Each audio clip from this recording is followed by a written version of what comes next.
નમસ્કાર વિદ્યાર્થી મિત્રો, ધોરણ 4 વિષય છે ગુજરાતી પાઠ 8 પત્ર લખવાની મજા. વિદ્યાર્થી મિત્રો, આ પહેલાના ભાગમાં આપણે પ્રશ્ન 4 સુધી જોઈ ગયા હતા, બરાબર? આજે પ્રશ્ન 5 જોઈશું. ચાલો મારી સાથે ત્યારે જુઓ. નીચેના વિધાનોમાંથી ખરા વિધાનની સામે રાઈટની અને ખોટા વિધાનની સામે ચોકડીની નિશાની કરો. એટલે કે ખરું ખોટું દર્શાવવાનું છે. પહેલું છે રેશમાના વર્ગ શિક્ષક અશોકભાઈ માકર છે.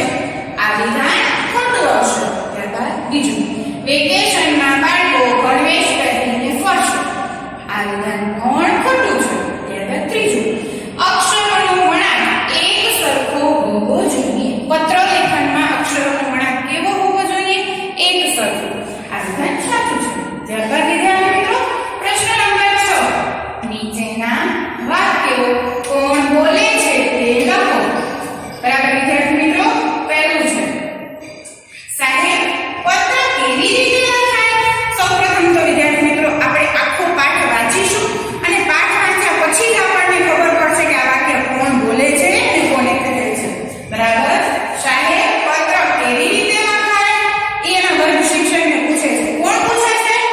આ વાક્ય વસંત બોલે છે. વસંત નામનો વિદ્યાર્થી એના વર્ગ શિક્ષકને પૂછે છે. બરાબર? ત્યારબાદ બીજું, બાળ દોસ્તો વેકેશનમાં શું કરશો? હવે અહીં મેં તમને એક જવાબ તો આપી દીધો છે. હવે આ પછીના બે જવાબો તમારે તમારી રીતે પાઠ શોધી અને લખવાના છે. પાઠમાંથી શોધવાનું છે. બરાબર? બાળ દોસ્તો વેકેશનમાં શું કરશો? આ વાક્ય કોણ બોલે છે? ત્યારબાદ ત્રીજું છે, મને તમારા